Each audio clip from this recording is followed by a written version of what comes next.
Hey everybody, welcome to my channel. And today I'm making a a model of a closed cab Ford pickup from around the early 1930s.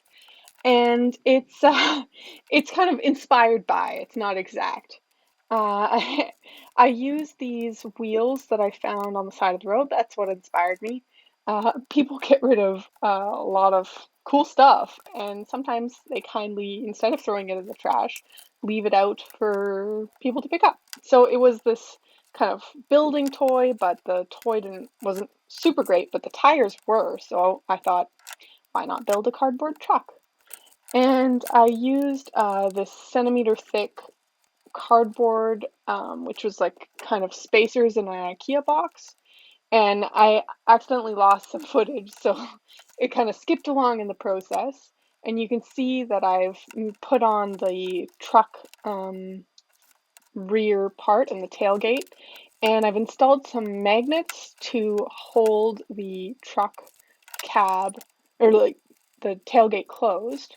And later I'll glue on the other parts of the magnets. And here I'm making the bonnet of the truck. And I just used this thin cardboard and rolled it around a pencil to curve it nicely and then glued it on. So everything in this video, everything in this model I used was trash except for the tape, the glue, the paint, and some googly eyes, which I use later. You'll never guess how. So I put some tape over the magnets on the tailgate just to cover them and make them look more cohesive. And here I'm gluing on the front fenders. And I actually used 3 layers of this thin cardboard glued together to create the curve and so that it would stay. And I unfortunately realized later that the cardboard tape that I used to just kind of smooth out the edges didn't receive hot glue quite as well, and it wasn't quite as sticky. So I ended up having to rough up the places under the fenders with an X-Acto so that the glue would work better later on. And here I'm using the thinner, well, it's like this white cardboard for the closed cab part, and I cut the windows and made sure to include an arch above the bonnet so it looks more realistic. And I also like, a little bit of curves, who doesn't? And I put them in, use the same thin white cardboard to make a curved roof on the top of the cab. And it's easy in cardboard to do curves in one direction, not so easy to do curves in two. So I just did in one direction, keep things simple. And here you can see me attaching it. So next I'm going to finish up here with the roof and work on the doors. And I ended up making the doors out of 2 layers so that I could sandwich in this fabric for the hinges. And I switched to working on the fenders. So the fenders at the front needed to have some little edges so that they wouldn't get mud up on the lights, which I'm working on now. And this is how I use the googly eyes. I cut the backs off the googly eyes and just use the lenses. And then I attached some things for the covered buttons. They were covered buttons for sewing, and I ended up using them for this. The googly eye thing fit in them perfectly. And then I was working on the grill, and that red material that you see is kind of a cover from some fruit that I bought at the grocery store and thought was cute, and now I'm using it for the front of the truck. Who would have thunk?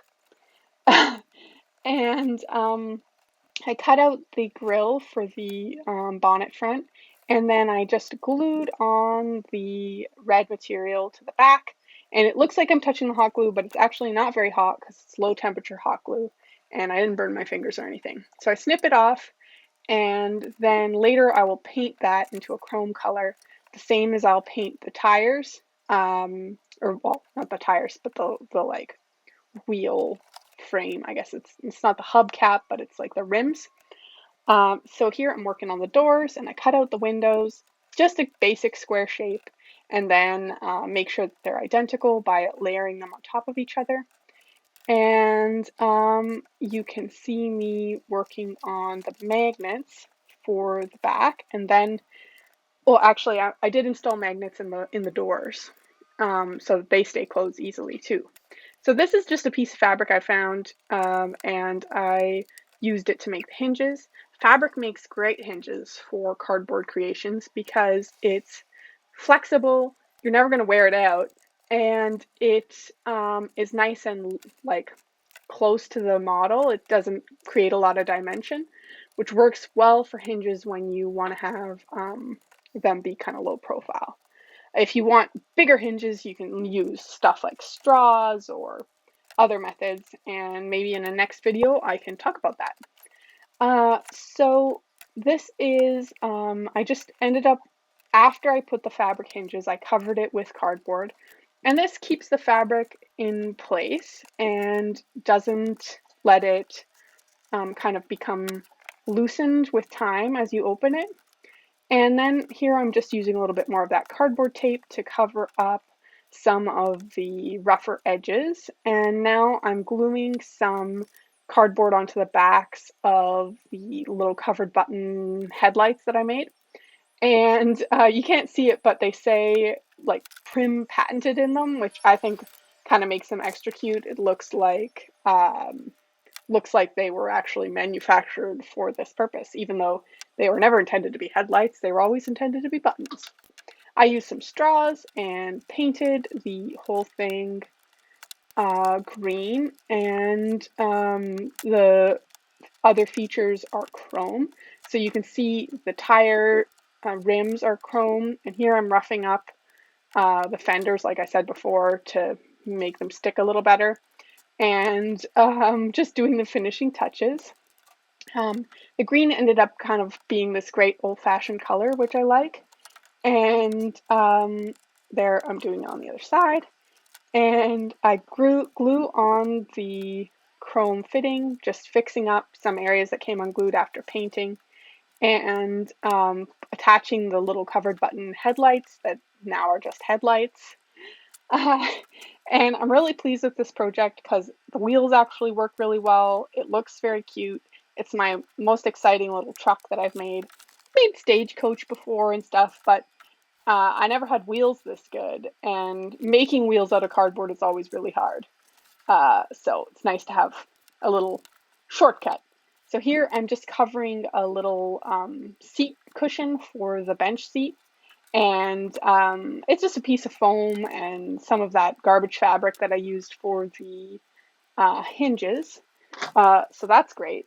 And it ended up like looking pretty cute in there. I didn't cover the back of the seat, just the you know part that you sit on. And then I used this plastic for the windows. Packaging plastic, sometimes it comes on, something that they want you to see. And it's really cool stuff. I always keep it around. I just have a box of it, and every time I need a window for some kind of cardboard creation, I use it. Reduce, reuse, recycle. Why use something new when you can use trash? And here you can see me cutting the windows to size, and they ended up looking pretty good. It's a little bit scratched, the plastic, but I don't think it matters that much because old trucks might have scratched plastic. And here I'm using a piece of vinyl to make the dashboard. I cut it to size and draw some dials on it. I could have gone a little bit more detailed with this, but I was ready to be done with this project, so I didn't spend too much time, even though it might have looked better because you could see it through the window. Anyway, neither here nor there. I made the steering wheel out of some armature wire that I just had a little piece scrap of. And then I used a piece of foam on the back of the dashboard so that the armature wire wouldn't kind of misshapen it, cause it to be misshapen. And then glued it in and ended up looking pretty convincing. And then we were done. So here are two little rats that I have that, fit this truck to scale really well. And off they go to the farmer's market with their flour and their apples and their carrots. And thanks for watching, everybody. So please do like and subscribe. And I know I only have one video, but maybe I'll make some more. And see you next time. Bye, everybody.